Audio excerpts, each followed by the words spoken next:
Bonjour à tous, bienvenue pour cette nouvelle question du vendredi pour moi. Alors nous allons, j'avais remis des questions, je voyais, hop, quelle question je vais prendre? Tiens, on va prendre ici.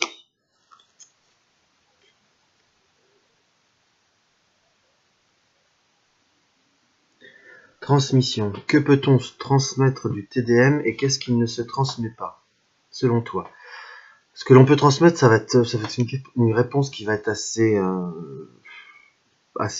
rapide, si je puis dire. Ce qu'on peut transmettre, c'est tout le savoir qu'il y a autour du TDM, c'est la tradition justement, c'est l'explication des archétypes qu'on peut voir, on va dire, à légèrement mettre au goût du jour selon l'évolution de notre société. C'est tout ce côté, on va dire, un peu plus sacré, ce côté traditionnel, ce côté du développement personnel qui reste intemporel. Je dirais pas que l'être humain reste l'être humain, mais on a tous un cheminement spirituel et pour l'instant, on est loin de pouvoir encore s'en passer, d'avoir atteint un stade d'évolution assez important pour s'en passer. Après, ce qui ne se transmet pas pour moi, c'est l'expérience personnelle que l'on a avec son tarot. On peut expliquer certaines choses, mais après, on a un vécu, on a un ressenti qui est totalement différent en fonction de chacun. Que ce soit tarot, je dirais même tarot ou oracle quelque part. Alors là, ne crions pas au loup si je fais un impair pour certains, mais voilà, nous avons tous notre propre expérience, notre vécu, et à la fois c'est quelque chose qui reste très personnel. Donc ça, on peut pas le transmettre, puisque ça sera la personne qui va prendre son tarot, qui prendra les bases du tarot, si je puis dire, le côté d'apprentissage, de comprendre l'archétype du battleur, de comprendre le chemin spirituel, le parcours initiatique du fou. Enfin, ça, on peut l'apprendre, et après on le fait je dirais quelque part, on le fait à sa sauce, et on le fait en fonction de son vécu.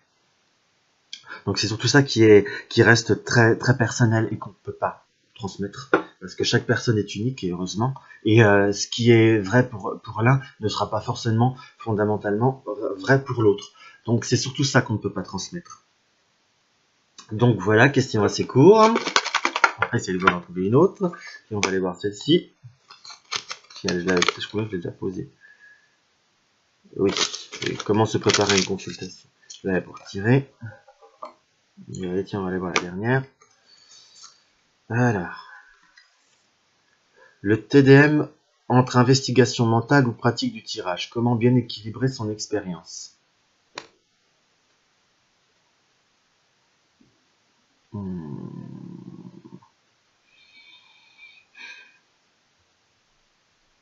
justement, pour bien équilibrer, il faut à la fois déjà bien équilibrer pour éviter les investigations mentales et l'interprétation que l'on désire. Moi, je le prends comme tel, hein. Voir ce que la carte a à dire, mais dans le sens que l'on désire. C'est qu'il faut déjà bien structurer son tirage, pour moi. Déjà, je vous dirais que tout dépend de la façon, quand on prend son tarot, vraiment je dirais pas le type de tirage, mais le tirage, le choix du tirage est très important pour éviter d'interpréter comme cela nous arrange, hein, parce que c'est humain, on interprète tous en fonction de ce qu'on a envie d'entendre quelque part. Donc si on prend une base très stricte, par exemple d'une croix, qui est un tirage simple, si je puis dire, si on se détermine bien quelle est la réponse, quelle est la résultante, quelle est l'interprétation, je dirais pas l'interprétation, je dirais la synthèse de la situation. Après voilà, il faut rester sur un côté très cartésien, dans le sens que si une carte vous dit qu'il va y avoir un changement, il va y avoir attendez, je vais chercher un tarot, ça sera plus simple. Hop. Revoilà. Donc j'ai été me chercher on va dire, là on va prendre avec les 22 arcanes, hein, parce que c'est quand même ce qui sera le plus simple, on va dire, à expliquer. Voilà, donc comment vous dire, voilà, j'ai un exemple qui va être plus propre.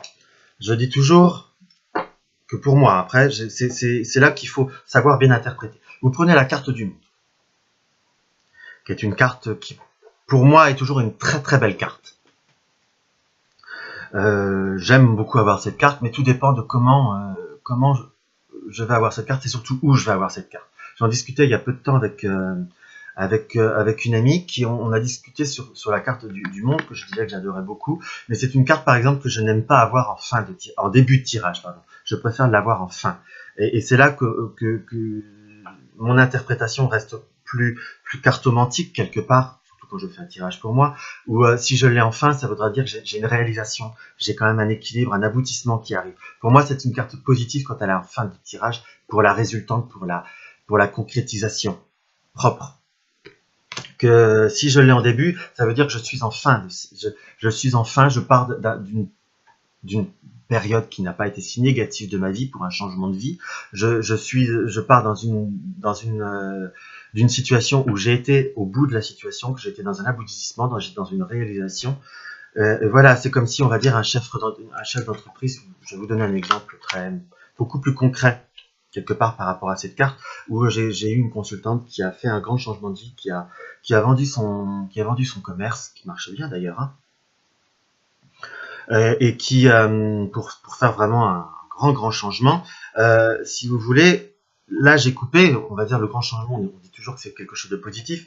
Quand j'ai commencé à faire son tirage, je me souviens plus exactement de toutes les cartes, hein, mais on va dire, voilà, j'ai commencé par la carte du moment, j'ai commencé par la carte du monde.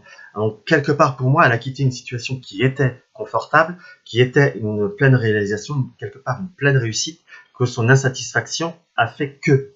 Voilà, elle a transformé. Ça, vous voyez, c'est là que mon expérience, par exemple, pour reprendre la question, pour trouver le bon équilibre et la pratique du tirage, c'est savoir où positionner ses cartes et se cantonner. C'est pas parce qu'il y a la carte du monde dans votre tirage que votre tirage est forcément une réussite. Et pourtant, cette carte est très positive, mais dans une situation, enfin très positive pour mon goût, hein, il y en a qui me diront que non. On m'a expliqué ça il y a peu de temps. Bon, après, moi, j'adhère pas. Ça, c'est le goût de chacun. Hein. Et là, je vous dirais, c'est également son interprétation de chacun. Mais là où elle peut être placée, c'est une carte qui reste positive, mais dans une évolution, on quitte une situation qui était bien pour pas forcément aller vers du mieux en fonction. Voilà, faut pas parce qu'il y a la carte du monde que tout est beau, tout est merveilleux. Je l'ai en carte de synthèse, ça veut dire, pour moi, j'aurais eu en carte de synthèse, j'avais fait un tirage en une croix basique, hein, à 5 cartes. Je l'aurais eu en carte de synthèse, j'aurais dit oui, que la personne allait se réaliser et aller vers quelque chose de beaucoup plus positif. Que malheureusement, le tirage était beaucoup plus compliqué, beaucoup plus complexe. Et après, pour reprendre à interprétation, justement en parlant des cartes, on peut tout interpréter, on faut voir le côté positif des choses, mais à la fois où son expérience de tirage aussi, où on peut l'investigation mentale et la pratique du tirage, là où il faut trouver le bon équilibre, c'est pas ne serait-ce que pour des cartes de la mort comme ceci. Il y a un côté positif, il y a un côté de transformation, je suis d'accord, il y a un côté positif et on peut voir vraiment un côté négatif, je vous dirais. Après, tout dépend également de comment on l'inclut dans le tirage, où elle se situe dans le tirage, ou parfois il ne faut pas hésiter à la compléter dans le tirage. Donc voilà, quand vous avez la mort qui est recouverte par exemple par la maison Dieu, c'est quand même une période voilà, on peut voir le côté positif, mais il faut garder, on va dire, un côté très logique quand vous donnez un conseil ou quand vous avez un conseil pour vous, parce que c'est un changement qui certes se fera, pour rester sur le côté du changement, mais après ça ne se fera pas forcément facilement, parce que c'est un grand bouleversement, c'est un changement de la couronne de la tour qui tombe, c'est quand même une certaine base la base reste entière, mais ce qu'on a connu et ce qu'on était sûr va se transformer